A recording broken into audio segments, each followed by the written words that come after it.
একটি সোনার মুদ্রা নিন, সেটা জলে ফেলে দিন, তারপর তুলে নিন, সেটা মাটিতে ফেলে দিন, আবার তুলে নিন, কাদায় ফেলে দিন, আবার তুলে নিয়ে হাতুড়ি দিয়ে তার উপর প্রহার করুন। তারপরেও সেই সোনার মুদ্রার মূল্য সেটাই থাকে যা আগে ছিল, তাই না? এটা হলো উদাহরণ সংসারের সেই প্রত্যেকটা জীবের জন্য, প্রত্যেকটা মানুষের জন্য। কখনো কখনো জীবনে সাফল্যের বদলে আমরা বিফলতা পাই। যতটা আশা করেছিলাম ততটা শ্রেষ্ঠ কর্ম করতে পারি না। কখনো বা আমরা ভুল করে ফেলি, কখনো আমরা অনুচিত কর্ম করে ফেলি, কখনো সংসার আমাদের বুঝতে পারে না। তার পরিণামস্বরূপ এই সংসার আমাদের নিন্দা করে, আমাদের উপেক্ষা করে, আমাদের বিষয়ে কটু কথা বলে, কখনো সামনাসামনি বা কখনো পেছনে। সংসার এমন একটা আচরণ করে যেন আমাদের সাথে কথা বলাটাই একটা বিশাল অপরাধ। এবার সেক্ষেত্রে কি করা উচিত?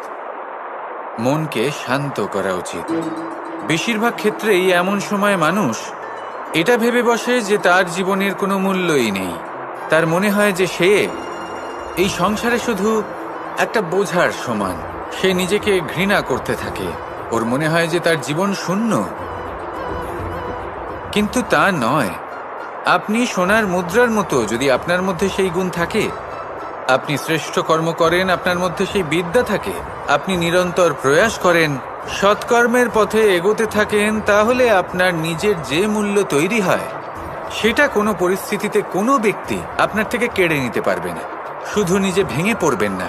এটা ভাবুন, যে সম্মান আপনি হারিয়েছেন সেটা আপনি কিভাবে ফিরে পেতে পারেন, তার জন্য কি করতে হবে। যে ধন আপনি হারিয়েছেন সেটা পেতে হবে কিভাবে, তার জন্য কি কি করতে হবে। শান্ত মনে সবটা ভেবে দেখুন, সিদ্ধান্ত নিন এবং অগ্রসর হন। আপনি এই সংসারের কাছে তেমনই হয়ে উঠবেন যেমন আপনার কর্ম হবে। যদি তা শ্রেষ্ঠ হয়, সবাই তাই ভাববে। আসুন আমার সাথে ভালোবেসে বলুন, রাধা রাধা। প্রত্যেক মানুষ নিজের জীবনে দুঃখ অনুভব করেন। প্রত্যেকের দুঃখ আলাদা হতে পারে। কারোর মনে এই দুঃখ থাকে যে সে তার বাবা মায়ের সব ইচ্ছে পূরণ করতে পারেননি। কেউ এটা ভেবে দুঃখ পান যে সে চিরকাল সদাচার করেছেন, সৎকর্ম করেছেন, কিন্তু তাও তাকে দুরাচারী বলে মনে করা হয়। কেউ এটা ভেবেও দুঃখ পান যে তার সামনে যে ব্যক্তি রয়েছেন তার চোখে তিনি শত্রু হয়ে উঠেছেন বা দুষ্ট হয়ে উঠেছেন, যেখানে তিনি হয়তো কোনো অনুচিত কাজই করেননি। এবার এই সমস্ত বিষয় নিয়ে ভেবে নিজের ব্যক্তিত্ব নিয়ে সন্দেহ প্রকাশ করবেন না। যদি নিজের ব্যক্তিত্ব নিয়ে কোনো সন্দেহ থেকে থাকে, তাহলে কর্ম সংক্রান্ত প্রশ্ন করুন যে আপনি যা করেছেন তাতে কি উচিত ছিল, কি অনুচিত ছিল। যেটা প্রয়োজন সেটা এটা বোঝার যে আপনার অন্তর্মন, আপনার বিবেক আপনাকে কি বলছে, আর আপনার অন্তর্মন আর আপনার বিবেক আপনাকে যেটা করতে বলবে শুধু সেটাই করুন। আর তারপরে এই সংসার কি বলবে, কি ভাববে সেসব নিয়ে ভাবতে যাবেন না। কারণ এই সংসার তো ঈশ্বরকেও প্রশ্ন করে থাকে, ঈশ্বরকেও দোষী মনে করে। কখনো কখনো যখন কোনো ঘটনা মানুষের ইচ্ছা অনুযায়ী ঘটে না, তখন মানুষ এটা বলে যে, হে ঈশ্বর, আপনি আমার পাশে থাকলেন না, আপনি বড়ই কঠোর, এটা আপনার দোষ। যেখানে বেশিরভাগ সময় হয়তো সে নিজেই নিজের কর্মফল ভোগ করছে। আর কখনো কখনো ঈশ্বর হয়তো তার জন্য আরো ভালো কোনো পরিকল্পনা করে রেখেছেন, কিন্তু মানুষ সেটা বুঝতে পারে না। তাই দিনের শেষে যেটা প্রয়োজন সেটা হলো নিজের মনের কথা বুঝতে হবে। আপনার বিবেক কি বলছে শুধু সেটাই করুন আর সামনে এগোতে থাকুন। আমার সাথে ভালোবেসে বলুন, রাধা রাধা। সবাই বলেন যে জীবনে কাদের সঙ্গ লাভ করছি সেটা খুব গুরুত্বপূর্ণ। এক ঝুড়ি ফলের মধ্যে যদি একটা পচা ফল আপনি রেখে দেন, তাহলে আস্তে আস্তে সমস্ত ফল পচে যায়। সেই জন্য কথায় আছে যে কুসঙ্গ থেকে দূরে থাকো। কিন্তু কি করা যায়? এই সংসার খুবই ছোট। যেখানে আমরা কাজ করি, যেখানে আমরা থাকি, যে পথে আমরা আসা যাওয়া করে থাকি, যে পথে আমরা ভ্রমণ করি, সেখানে এমন অনেক সংখ্যক ব্যক্তি থাকেন যাকে দেখে আমরা মনে করি যে এদের থেকে দূরে থাকতে হবে। তখন আমরা কি করতে পারি? তাদের কি আমরা পরিত্যাগ করব? তাহলে এই সংসারে এমন অনেক মানুষ আছেন, তাহলে কি সংসারই পরিত্যাগ করব? না, সেই ফলের মতন হবেন না যারা একটি পচা ফলের উপস্থিতির জন্য নিজেরাও নষ্ট হয়ে যান। বরং হয়ে উঠুন চন্দন বৃক্ষের মতন, যেটা আসলে সাপেদের বাসস্থান, যেখানে অনেক সংখ্যক অত্যন্ত ভয়ানক বিষধর সাপ থাকে। তারপরেও এই চন্দন, সে কিন্তু নিজের শ্রেষ্ঠত্ব হারায় না, এর মূল্য কিন্তু সেই একই থাকে। মনে রাখবেন, এই সংসারে নিজের সঙ্গ বদলানোর পূর্বে নিজেকে বদলান। নিজেকে কিছুটা এমনভাবে গড়ে তুলুন যে কেউ আসুক না কেন সে যেন আপনাকে বিভ্রান্ত বা দূষিত না করতে পারে। আসুন আমার সাথে ভালোবেসে বলুন, রাধা রাধা। মানুষ জীবনে অনেক ধরনের সুখ লাভ করে, অর্থ সুখ, পরিবারের সুখ, বৈভবের সুখ। কিন্তু এমন একটা সুখ আছে যা বেশিরভাগ মানুষকে প্রভাবিত করে, কিন্তু সেই সুখ তাদের কোনো প্রয়োজনই নেই। সেটা হলো পরনিন্দা সুখ। অর্থাৎ এমন কোনো ব্যক্তিকে নিয়ে নিন্দা করা, তার প্রতি অনুচিত শব্দ প্রয়োগ করা, কারণ সেই ব্যক্তিকে আপনি পছন্দ করেন না। আর এমন অনেক মানুষ আছেন যারা এই কাজ করে খুব আনন্দ লাভ করেন, যেটা করা উচিত নয়। কারণ এতে আপনার সময়, আপনার ঊর্জা, আপনার নিজের অন্তরের ইতিবাচক শক্তি আপনি নষ্ট করে ফেলছেন। আর এই সব কিছুই আপনার প্রয়োজন আছে। যাদেরকে আপনার পছন্দ নয় সেই ব্যক্তির বিষয়ে কথাই বলবেন না। সেই সব ব্যক্তির দিকে মনোনিবেশ করুন যাদের আপনি ভালোবাসেন। সেই সব কাজে মন দিন যেগুলো আপনার ভালো লাগে। সেই বস্তুর দিকে নজর দিন যেগুলো আপনার প্রিয়, নিজের লক্ষ্যের দিকে, এই সব কিছুর দিকে নয়। এমনটা করলে আপনার জীবনে আপনি সেই সব বস্তুর দিকে নজর দিতে পারবেন যারা প্রকৃত অর্থে আপনার জীবন আরো শ্রেষ্ঠ করে তোলে। এমনটাই করুন, জীবন আরো অনেক বেশি সুন্দর হয়ে উঠবে। আর তখন এই মন প্রসন্ন হয়ে বলবে, রাধা রাধা। আজ আমরা আবার সাফল্য আর অসফলতার বিষয়ে কথা বলবো। সফল ব্যক্তি কে হয় এবং অসফল ব্যক্তি কে হয়, এই বিষয়ে আমরা আগে অনেকবার কথা বলেছি। প্রত্যেক ব্যক্তি সাফল্য লাভ করতে চান, কিন্তু প্রত্যেক ব্যক্তি সাফল্য লাভের এই কাজে সফল হতে পারেন না। এবার এটা কেন হয়, এর পেছনে কারণটা কি? কারণ হলো ভয়। সফল ব্যক্তি হলেন তিনি যিনি নিজের সিদ্ধান্ত দ্বারা এই সমস্ত সংসারকে বদলে দিয়ে থাকেন, এবং অসফল ব্যক্তি হলেন তিনি যিনি এই সংসারকে দেখে এর বিষয়ে ভেবে নিজের সিদ্ধান্ত বদলে ফেলেন। প্রয়োজন হল নিজের লক্ষ্যের বিষয়ে ভেবে দেখার, পথের বিষয়ে ভেবে দেখার। একবার যদি আপনি পথ নির্বাচন করে থাকেন, সেই পথে অগ্রসর হতে থাকুন আর তাতে অটল থাকুন। সবসময় দৃঢ় প্রতিজ্ঞ হন। আপনি যদি কোনো পথে টিকে থাকেন আর নিরন্তর পরিশ্রম করতে থাকেন, তবেই আপনার জীবনে সাফল্য আসবে। যদি কথায় কথায় লোকে কি ভাববে, লোকে কি বলবে, একথা ভেবে নিজের সিদ্ধান্ত পাল্টান, তাহলে কখনো নিজের লক্ষ্যে পৌঁছতে পারবেন না। আসুন আমার সাথে ভালোবেসে বলুন, রাধা রাধা। মানুষের 6টি বড় শত্রু রয়েছে, আর এরা অন্য কোথাও নয়, বরং মানুষের অন্তরেই বাস করে। এই 6টি শত্রু হল কাম, ক্রোধ, মোহ, লোভ, ঈর্ষা আর অহংকার। কিন্তু এরা কি চিরকাল আপনার শত্রু হিসেবেই থেকে যায়? এদেরকে নিজের বন্ধু করে তোলা কি সম্ভব নয়? ভেবে দেখুন না। এবার যদি কথা বলি কাম নিয়ে, অর্থাৎ কামনা করা, তাহলে মানুষ যদি জীবনে কামনা করতে থাকে তাহলে সন্তোষের অনুভূতি লাভ করতে পারে না। কিন্তু এই কামনাই মানুষের বন্ধু হয়ে উঠতে পারে। কিভাবে? ধরুন, যদি মানুষ ভাবে আমি আরো অনেক বেশি শ্রেষ্ঠ ব্যক্তি হয়ে উঠতে চাই আর তার জন্য কর্ম করে, পরিশ্রম করে, তাহলে ভবিষ্যতে গিয়ে শ্রেষ্ঠ ব্যক্তি হয়ে উঠতে পারে। কামনার কারণে, অর্থাৎ এই কামনাই ওর বন্ধু হয়ে ওঠে। কিন্তু ধরুন কোনো মানুষ যদি চায় সে শ্রেষ্ঠ ব্যক্তি হয়ে উঠবে, কিন্তু তার জন্য না কোনো কর্ম করছেন আর না কোনো পরিশ্রম করছেন, আর অধর্মের পথে চলতে শুরু করে দেন, তাহলে এই কামনাই তার শত্রু হয়ে উঠতে পারে। এবার যদি এই কামনাকে নিজের বন্ধু করে তুলতে হয়, তাহলে নিজের নির্বাচনে বিচক্ষণ হতে হবে, নিজের মস্তিষ্কের ওপর নিয়ন্ত্রণ রাখতে শিখতে হবে। সেটাই করুন আর আমার সাথে ভালোবেসে বলুন, রাধা রাধা। আজ আমরা মানুষের আরও একটি শত্রুর বিষয়ে কথা বলবো, যার নাম হলো লোভ। যে কোনো বস্তুকে অত্যাধিক লাভ করার যে বাসনা, যতটা লাভ করেছি ততটা যথেষ্ট নয়, আমার আরও চাই, আরও চাই, একেই বলে লোভ।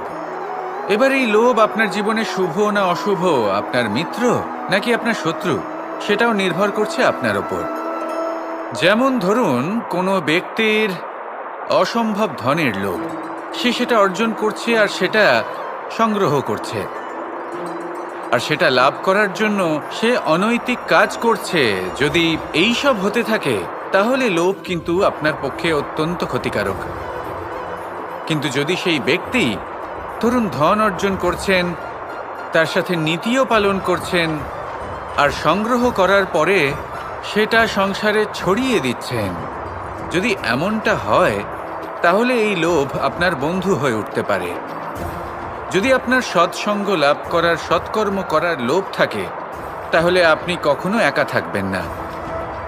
যদি ভালোবাসা প্রদান করার লোভ থাকে, এই সংসারকে সাহায্য করার লোভ থাকে, তাহলে এই লোভ যা সংসারের শত্রু, সেটা কিন্তু আপনার সাথে পরমাত্মার মিলন ঘটাতে পারে। এবার এই লোভকে নিজের মিত্র করে তুলবেন নাকি শত্রু করে তুলবেন, সেই সিদ্ধান্ত আপনারই। আসুন আমার সাথে ভালোবেসে বলুন, রাধা রাধা। কখনো এই প্রকৃতির দিকে তাকিয়ে থাকবেন। এই প্রকৃতি অনেক ধরনের শিক্ষা দেয়। কোনো একটা গাছকে দেখুন, কিভাবে সে মাটি থেকে জল শুষে নেয়। সে ঝড় হোক বা হোক কড়া রোদ, সব সহ্য করে এবং অবশেষে সে ফল ধারণ করে। আর সেই ফল উৎপন্ন করার পরে সে ফল কিন্তু সে নিজে গ্রহণ করে না, এই সংসারকে প্রদান করে, যাতে পশু পাখি মানুষ তারা এই ফল গ্রহণ করে শক্তিশালী হয়ে উঠতে পারে, সুস্থ থাকতে পারে। সেভাবেই নদী, সরোবর, এরা নিজেরাও কিন্তু নিজেদের জল গ্রহণ করে না, মাটিকে প্রদান করে, পশু পাখিকে প্রদান করে। সূর্য নিজেও নিজের জন্য প্রজ্বলিত হয় না, সে প্রকাশ ছড়িয়ে দিতে চায় আমাদের সবার কাছে, সে আলো পৌঁছে দিতে চায়। এই প্রত্যেকের কর্মে পরমার্থ নিহিত আছে, আর সেই জন্যই এদের সকলকে পুজো করা হয়। তাই মনে রাখবেন, আপনার কাছে জীবন যাপনের অতিরিক্ত যা কিছুই আছে, তা পরমার্থের জন্য। তাহলে তার সদ্ব্যবহার করুন আর আমার সাথে ভালোবেসে বলুন, রাধা রাধা। পরিবর্তন, এটা হলো সৃষ্টির অমূল্য নিয়ম। এই সংসারে সবকিছু সময়ান্তরে পরিবর্তিত হয়, এই সময়ও পরিবর্তিত হয়। পরিবর্তন চিরকাল হয়ে এসেছে আর চিরকাল হতে থাকবে। কিন্তু এবার আমরা সেই পরিবর্তন কিভাবে লাভ করব, যেটা আমাদের প্রয়োজন, যেটা আমরা চাই। আমরা জীবনে বিকাশ চাই। এই বিকাশ কিভাবে লাভ করতে পারি? এই প্রকৃতি কিন্তু আমাদের অত্যন্ত উত্তম উদাহরণ দিয়ে বুঝিয়েছে। একটি বিন্দুর উদাহরণ দিয়েছে, যা ভবিষ্যতে একটা বিশাল নদীর আকার ধারণ করে। এটা কিভাবে হয়? মেঘ থেকে একটি বিন্দু ঝরে পড়ে সেই পর্বতের ওপর যেখানে হিম আছে। সেই হিমের সংস্পর্শে আসা মাত্র সেই বিন্দুর সাথে আরও বেশ কিছু বিন্দু যুক্ত হয়। তারপর তারা অগ্রসর হয়, আরও কিছু বিন্দু যুক্ত হয়, আস্তে আস্তে একটা ক্ষীণ ধারার রূপ ধারণ করে, এবং সেটাই ভবিষ্যতে আরও এগোতে থাকে অনেকটা যাওয়ার পর যখন অনেক সংখ্যক বিন্দু একসাথে যুক্ত হয় তখন সেটা বিশাল নদীর আকার ধারণ করে। এবার আমরা মানুষ বলে আমাদের সাথে এই নিয়মের অন্যথা হয় তা নয়। আমরাও এই প্রকৃতির অংশ, আমাদের ক্ষেত্রেও একই নিয়ম প্রযোজ্য। যখন পরিশ্রম করে অনেক সংখ্যক বিন্দু আমরা একত্রিত করব, তখনই পরিবর্তনের নদী প্রবাহিত হবে। প্রয়োজন হল নিরন্তর পরিশ্রম করা এবং ধৈর্য ধরা। এটা করতে থাকুন, জীবনে সব কিছু লাভ করতে পারবেন। কারণ প্রকৃতি আমাদের এটাই শিখিয়েছে, আর আমরা এই ব্রহ্মরই একটি অংশ, যার দ্বারা এই ব্রহ্মাণ্ড নির্মিত। আসুন আমার সাথে ভালোবেসে বলুন, রাধা রাধা। আমরা সকলে সামাজিক জীব। মানুষের সাথে দেখা সাক্ষাৎ করা এটা চিরকালই চলতে থাকে। আমরা কখনো কাউকে উপহার দিই, আবার কখনো কেউ আমাদের উপহার দেয়।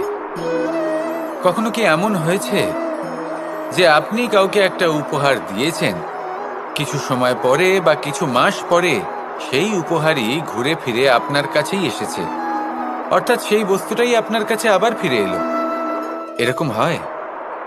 ছেলেবেলায় একদিন একজনের বিবাহ ছিল, তখন মা তাকে একটা উপহার দিতে চাইছিলেন।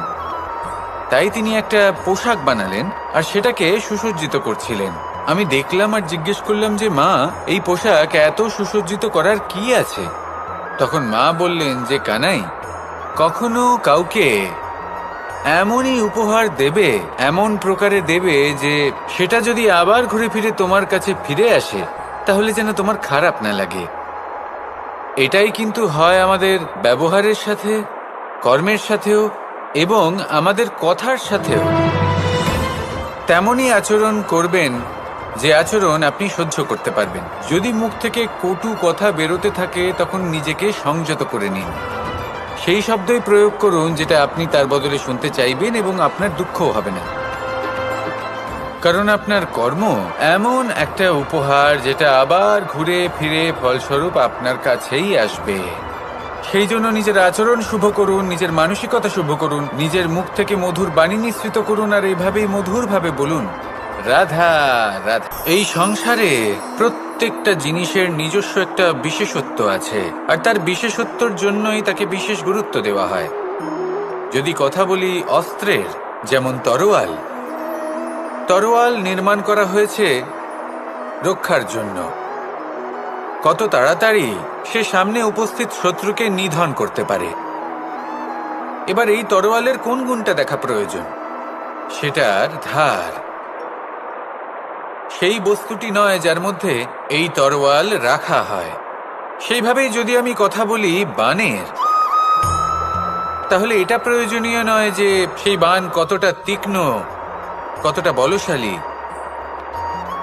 এটা দেখা প্রয়োজন যে তার আকারটা কেমন। সে কি বাতাস ভেদ করে নিজের লক্ষ্যে পৌঁছতে পারবে? সেটা বেশি গুরুত্বপূর্ণ, সেই জায়গাটা নয় যেখানে সেই বাণ রাখা হয়। ঠিক সেইভাবেই যদি আপনি কোনো মানুষেরই মূল্য বুঝতে চান, তাকে পরখ করে দেখতে চান, তাহলে তার জাতি, তার ধর্ম, তার রূপ, তার আকার, সেগুলো দেখে তাকে পরখ করতে চেষ্টা করবেন না। তাকে পরখ এই সব কিছুর ভিত্তিতে করবেন না। তার স্বভাবটা দেখুন, তার গুণ দেখুন, তার প্রতিভা দেখুন, তার কর্ম দেখুন। কারণ এটাই সেই ব্যক্তির আসল পরিচয়, এটাই হলো তার অস্তিত্ব।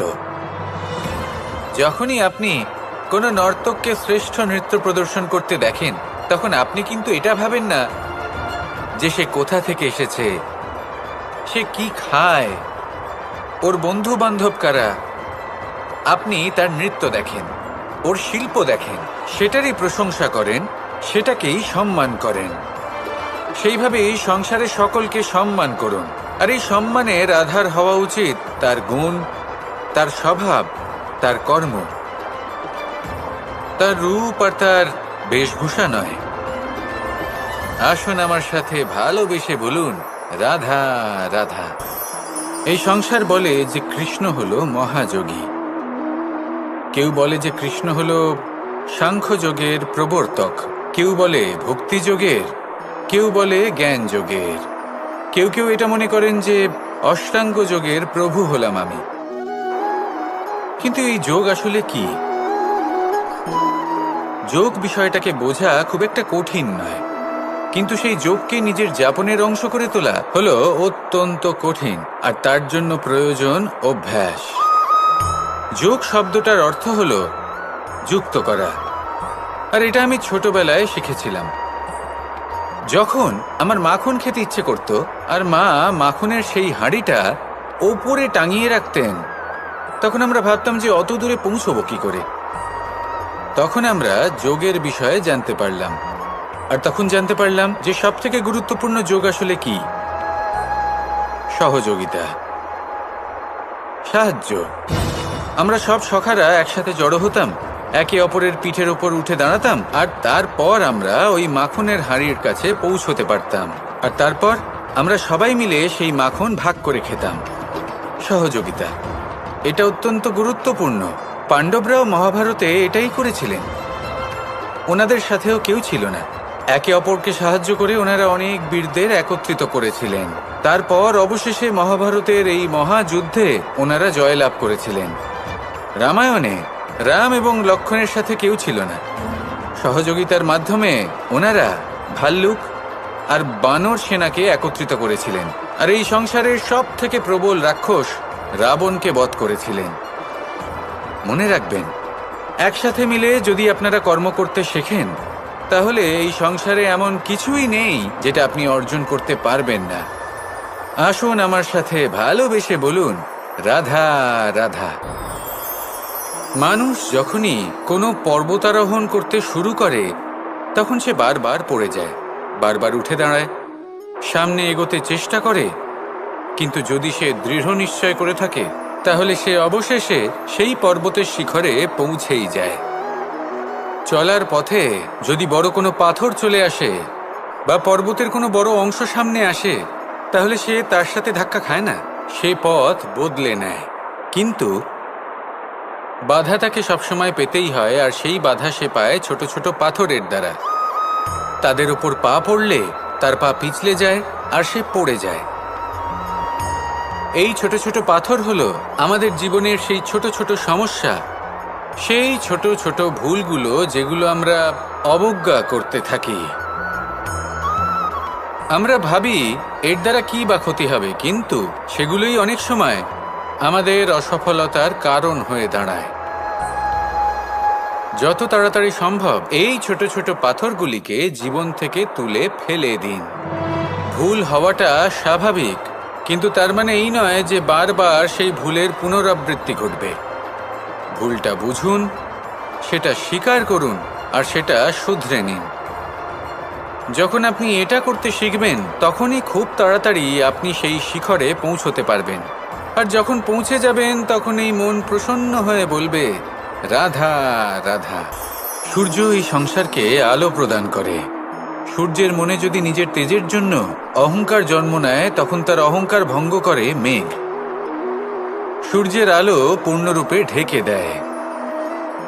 মেঘের মনে যদি নিজের গতি নিয়ে অহংবোধ জন্ম নেয়, তাহলে মেঘের অহংকার ভঙ্গ করে পর্বত। মেঘের গতি অবরুদ্ধ করে দেয়। এবার যদি পর্বত নিজের নিশ্চলতা নিয়ে অহংকার করে, তাহলে সেই অহংবোধ ভঙ্গ করে একটি মূষক। সেই বিশাল পর্বতে একটি ছিদ্র করে দেয়। এবার যদি মূষকের নিজের মনে অহংবোধ জন্ম নেয়, তাহলে জল তার অভিমান ভঙ্গ করে, সেই ছিদ্র দিয়ে প্রবেশ করে। আর যদি জলের মনে অহংবোধ জন্ম নেয়, তখন মানুষ বাঁধ নির্মাণ করে তার গতিপথ রুদ্ধ করে, জলের অহংকার ভঙ্গ করে।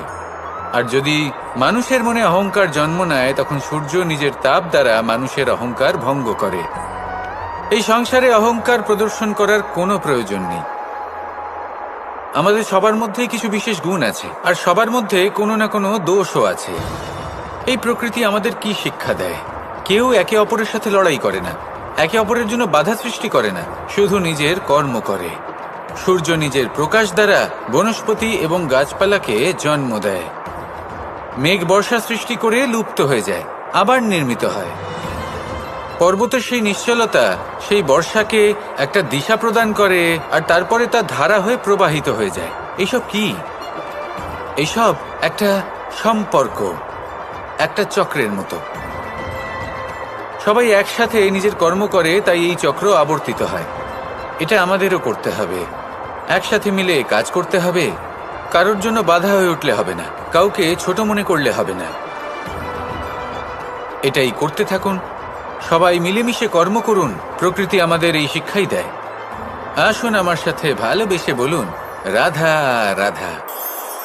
আপনি কখনো পলাশ ফুল দেখেছেন?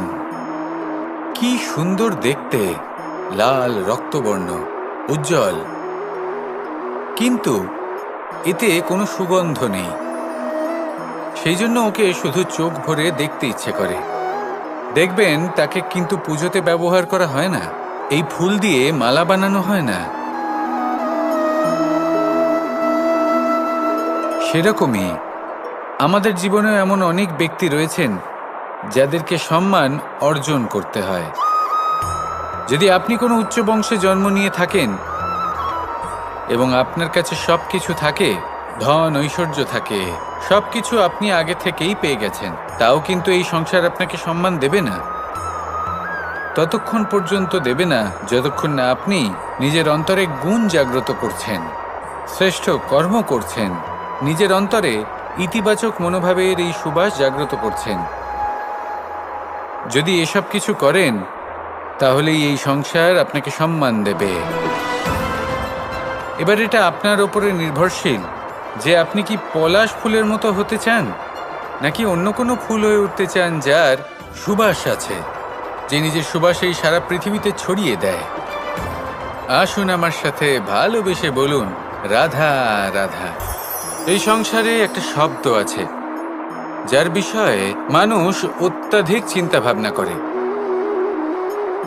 আর সেই শব্দ হলো অস্তিত্ব, পরিচয়। প্রত্যেক ব্যক্তি এই সংসারে নিজের অস্তিত্ব করতে চায়, আর ছোট থেকে এটাই হয়।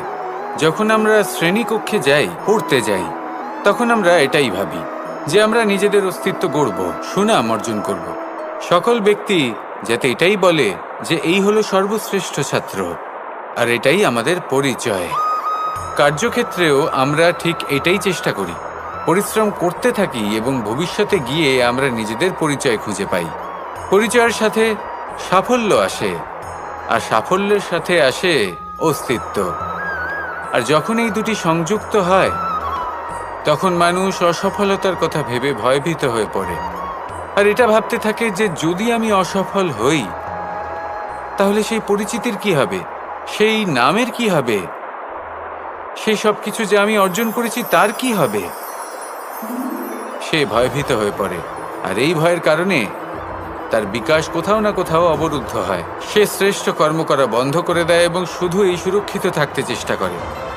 আর অসফল হলে তাতে ভয় পাওয়ার কোনো প্রয়োজন নেই, কারণ যখন আপনি সফল হন, তখন এই সাফল্য আপনার পরিচয় এই সংসারের সাথে করায়। কিন্তু যখন আপনি অসফল হয়ে থাকেন, তখন এই অসফলতা এই সংসারের পরিচয় আপনার সাথে করায়, যা অত্যন্ত আবশ্যক। অসফলতা প্রত্যেকের জীবনেই আসবে, তার সম্মুখীন হন আর তার থেকে শিক্ষা লাভ করুন। কারণ যখনই আপনি অসফল হন, তখনই আপনার জ্ঞান চক্ষু উন্মুক্ত হয়। আসুন আমার সাথে ভালোবেসে বলুন, রাধা রাধা। নিজের নিজের অভিজ্ঞতাগুলো দেখে, তার পরিণাম দেখে প্রত্যেক মানুষের মনে একটা ধারণা জন্ম নেয়। প্রজন্মের পর প্রজন্ম যখন অগ্রসর হতে থাকে, এই ধারণাগুলোই কারণ হয়ে ওঠে যা মানুষের জীবনে তার শুভর, অশুভর, লাভের, ক্ষতির এই সব কিছুর আধার হয়ে ওঠে। যেমন ধরুন আপনি কোথাও যাচ্ছেন আর পথে বেড়াল রাস্তা পার করে গেল, সেটা অশুভ বলা হয়। কেউ হাঁচলে কাজ থামিয়ে দেওয়া হয়। বলা হয় যখন আপনি কোনো শুভ কাজ করতে যাবেন, তখন মিষ্টি খেয়ে যাবেন, কাজ সফল হবে। যদি কোনো ব্যক্তি অনুচিত কথা বলে দেন, তার মানে অনুচিত কিছুই ঘটবে, আদি ইত্যাদি। এরকম অনেক সংখ্যক ধারণা আছে।